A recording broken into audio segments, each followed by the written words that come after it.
You sit down to do one thing, just one.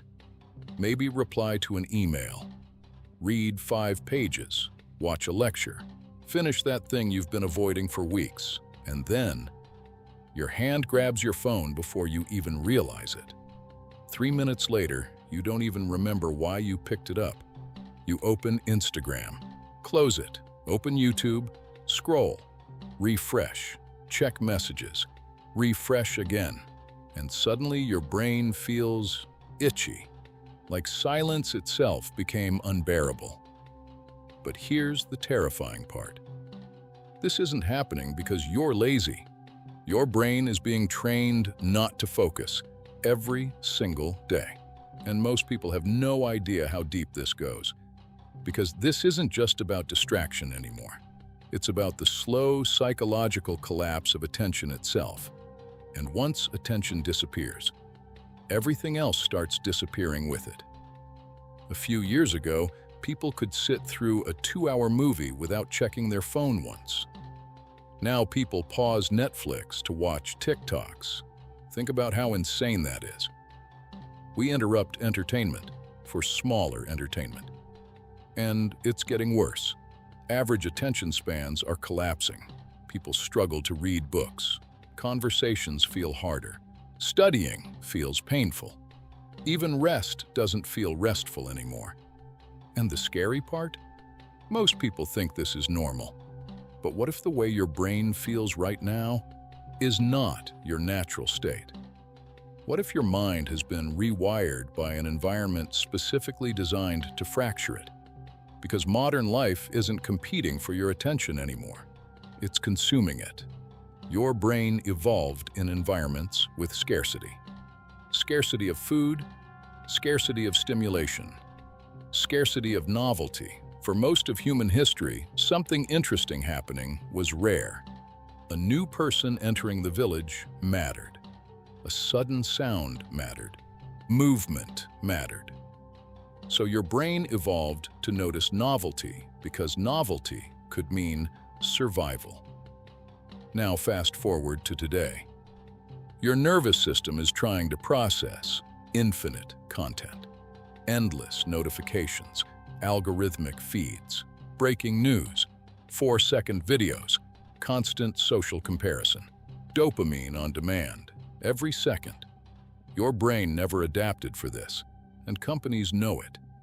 The modern attention economy is built around one goal: keep you stimulated long enough that you never leave. That's it.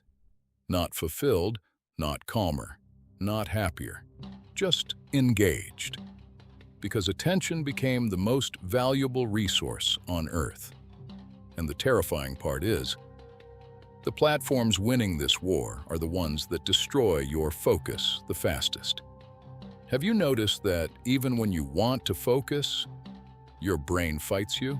That's not an accident. Because your brain has learned something dangerous. Slow equals boring. And once your brain associates slowness with pain, deep focus becomes emotionally uncomfortable. That's why reading feels harder now. Not because books changed. Your brain changed. There's something psychologists call attention residue. Every time you switch tasks, a piece of your attention stays behind. So when you check your phone while studying, part of your brain is still inside the phone even after you put it down. And modern life forces this constantly. You're never fully anywhere anymore. Watching TV while scrolling, eating while watching videos, working while checking messages, listening while thinking about notifications. Your mind becomes fragmented, and eventually, fragmented attention becomes fragmented identity. Because focus is not just productivity. Focus determines the quality of your life. Whatever you pay attention to becomes your reality. If your attention is constantly hijacked, your reality starts feeling shallow. And people can feel this happening. That weird emptiness after scrolling for 2 hours? That's not laziness, it's cognitive exhaustion. Your brain consumed stimulation without meaning, like eating sugar for dinner. lots of calories. No nourishment. TikTok didn't destroy attention by accident. It perfected something casinos discovered decades ago: variable rewards. Your brain becomes obsessed when rewards are unpredictable. That's why slot machines work, and that's why scrolling feels impossible to stop. Your brain keeps thinking, maybe the next video will be amazing. So you keep pulling the lever, again, again, again. But here's the hidden cost nobody talks about. When your brain adapts to high-speed stimulation, normal life starts feeling emotionally flat. Conversations feel slower. Studying feels dead. Quiet feels uncomfortable. And eventually, people mistake overstimulation for happiness, which is terrifying. Because stimulation and fulfillment are not the same thing. One gives you intensity. The other gives you meaning. Modern life gives endless intensity and almost no meaning. You know what's sad? A lot of people can't even sit alone with their own thoughts anymore. The second silence appears, they reach for noise, music, podcasts, videos, scrolling, anything to avoid being fully present. And at first, this feels harmless, until one day you realize you haven't truly been alone with yourself in years. No wonder anxiety is exploding. People are overstimulated externally and disconnected internally. Their minds never stop moving, and eventually the brain loses the ability to rest. Here's what constant distraction actually steals from you. Not just focus, depth. Depth of thought, depth of conversation, depth of emotion, depth of memory. Because deep experiences require uninterrupted attention. And when attention becomes fractured, life starts feeling emotionally thinner. Even memories change. Think about childhood. Moments felt slower back then, longer, more vivid. Why? Because attention creates memory. When you're fully present, experiences imprint deeper into your brain. But modern life keeps people in a constant state of partial attention. So days blur together, weeks disappear. People feel like time is speeding up because they're barely mentally present for their own lives.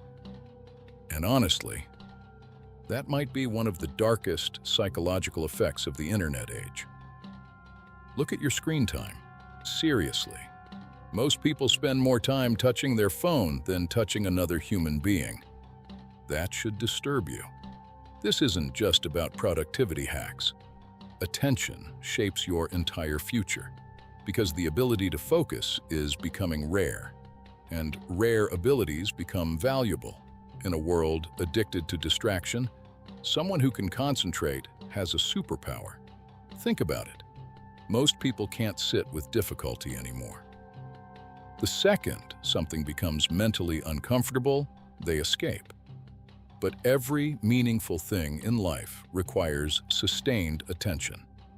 Learning, relationships, creativity, mastery, self-awareness, love, even happiness requires attention. You cannot experience a meaningful life if your mind is permanently elsewhere, and that's the real danger, not shorter attention spans, but living an entire life without ever fully inhabiting it. The scariest part about all of this is how invisible it feels while it's happening. Nobody wakes up one morning and says, "My ability to think deeply is disappearing." It happens gradually, one notification at a time, one scroll at a time, one distraction at a time, until silence feels unnatural, until boredom feels painful, until your own mind becomes hard to stay inside. And then people wonder why they feel lost. But maybe the problem isn't that people lost motivation. Maybe they lost the ability to hold attention long enough to build meaning. So, can attention be repaired? Yes, but it requires something modern life trains you to avoid: stillness, boredom, slowness, single tasking, silence. At first, it feels uncomfortable, almost physically uncomfortable, because your brain is detoxing from constant stimulation. But eventually, something incredible starts happening. Your mind slows down. You think clearer. Music sounds deeper. Conversations feel richer. Books become immersive again. Time stretches out. You begin experiencing your life instead of endlessly consuming fragments of other people's lives. And maybe that's the real battle now. Not fighting technology, fighting for ownership of your own attention. Because whatever owns your attention ultimately owns your life. And right now, most people are giving theirs away for free.